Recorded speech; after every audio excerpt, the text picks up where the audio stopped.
Patrice Noailles est un spécialiste de l'innovation. Patrice, bonjour. Bon, tu es l'auteur de 2 livres.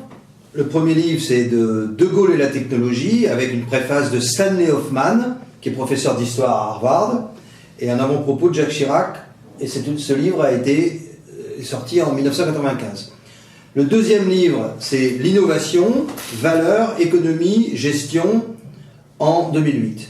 En outre, tu diriges des fonds de capital risque depuis 1992. Et d'ailleurs, ta première opération de business angel, ça a été en 1998 avec un éditeur de logiciels. Alors, fin 2013, avec une autre personne, tu fondes le Fonds européen des politiques d'innovation.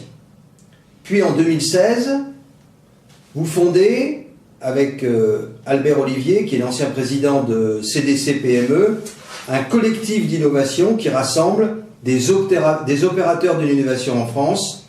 L'objectif, c'est d'enrichir le débat politique sur l'innovation, et plus particulièrement de préparer les élections présidentielles et donc d'interviewer les candidats aux élections présidentielles, primaires comprises.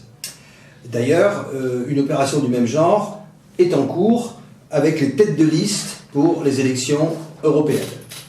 D'autre part, tu publies, publications, des articles universitaires et quelques tribunes. Il y en a une qui a particulièrement retenu mon attention, c'est « Esquisse d'une France innovante ».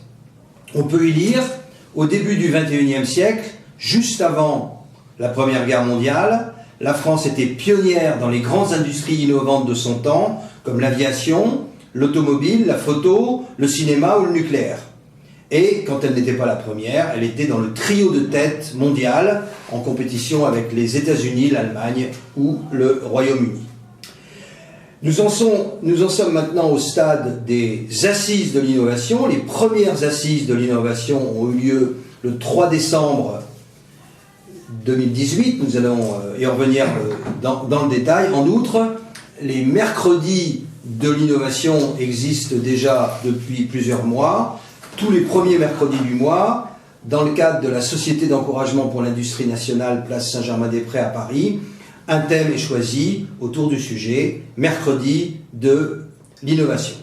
Pour ce qui est de ces premières assises de l'innovation, je fais d'ailleurs partie du comité d'organisation avec un petit groupe, je voudrais qu'on y revienne, mais avant, est-ce que tu peux nous dire qu'est-ce que c'est que le collectif innovation ? Alors, le collectif innovation, c'est une ONG, c'est-à-dire un organisme non gouvernemental, indépendant. Généralement, ça prend la forme d'une association en 1901. Le collectif a été fondé en 2016 par Albert Olivier et moi.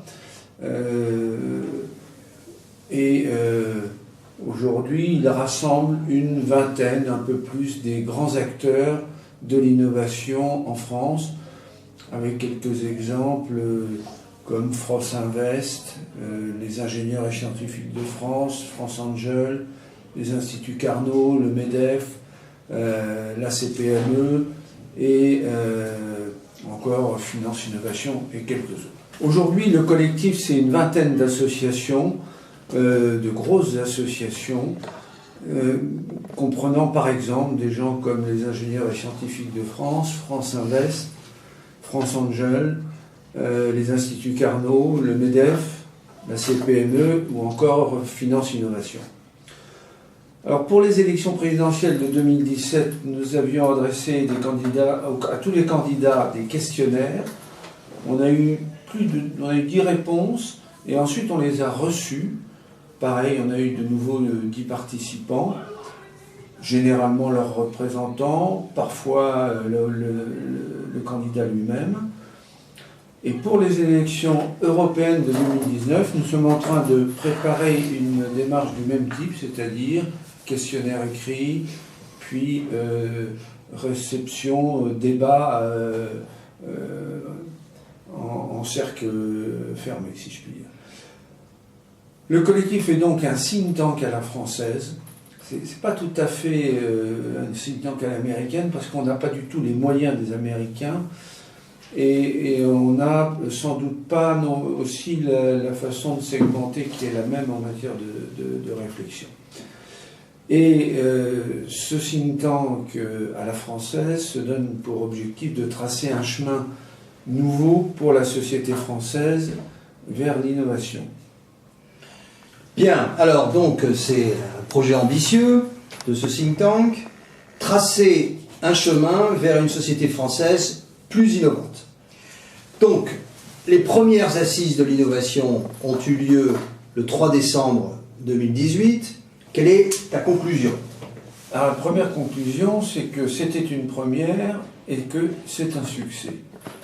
D'abord, il y a eu, pour cette première réunion, nous avons réussi à rassembler un plateau de 30 experts avec des personnalités d'horizons très divers. Et la présence de ces leaders intellectuels a été confortée par plus de 350 inscrits,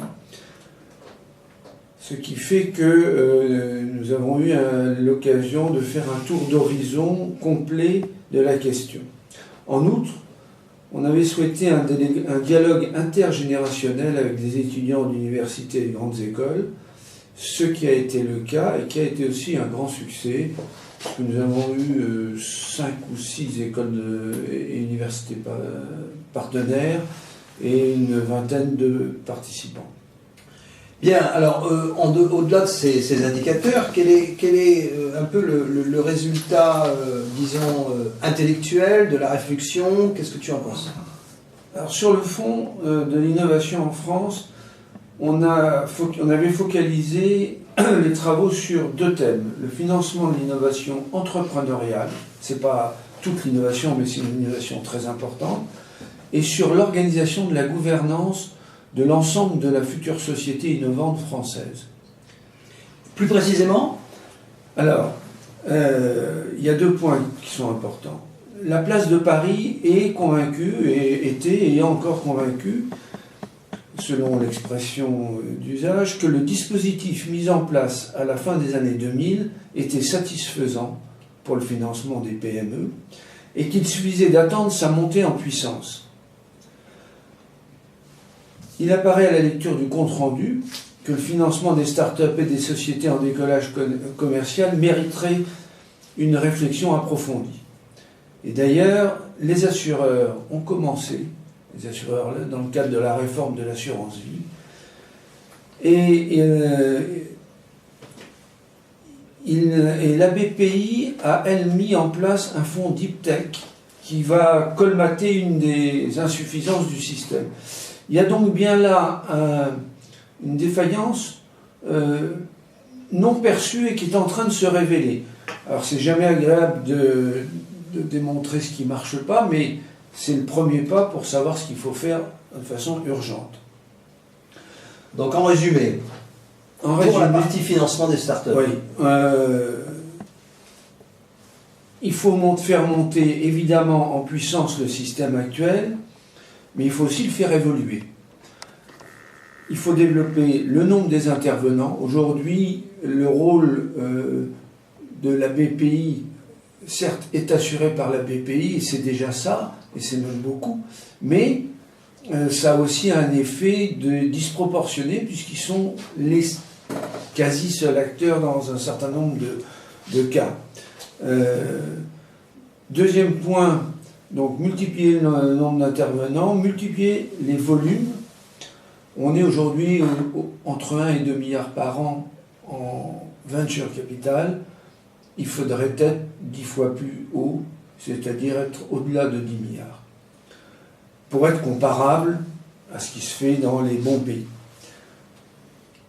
Et puis, il faudrait sans doute modifier les règles de fonctionnement des fonds d'early stage et des business angels, notamment en précisant ou en améliorant la défiscalisation qui permet d'entraîner, d'ouvrir ces activités qui sont assez peu rentables dans le long terme. Et au-delà des financements, donc il y a eu un regard sur la gouvernance. Alors, la gouvernance, c'était le deuxième thème. Et nous avons fait couvrir des nouvelles voies ou révéler des voies existantes qu'on ne connaissait pas, autour de 2 questions.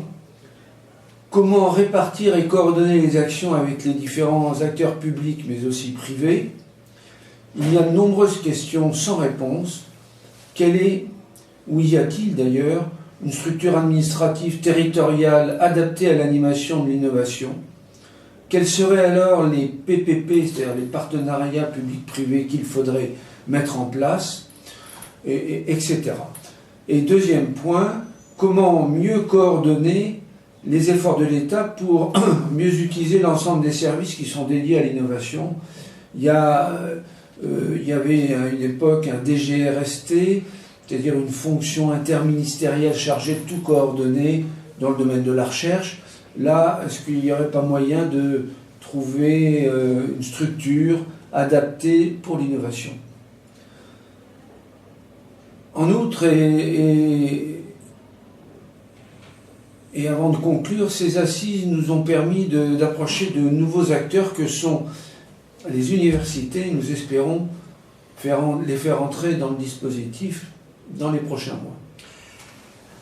Je tiens à préciser que l'événement a été, enfin les événements de ces premières assises de l'innovation du 3 décembre ont été en vidéo d'une façon exhaustive, et d'autre part qu'il y a des actes qui sont en train d'être préparés et qui permettront à l'auditeur ou au lecteur d'avoir des positions détaillées des 30 experts.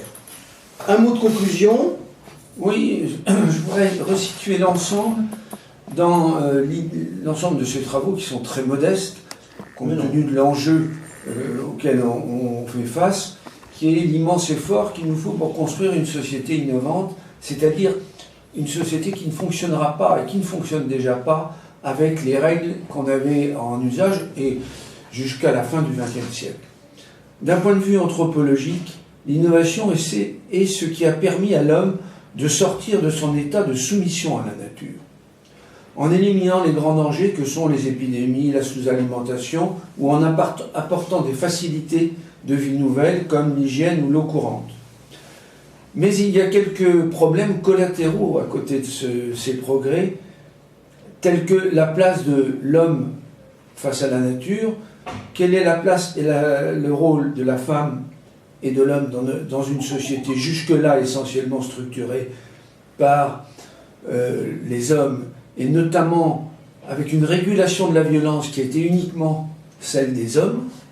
Il est clair que nous traversons des bouleversements dans tous ces domaines.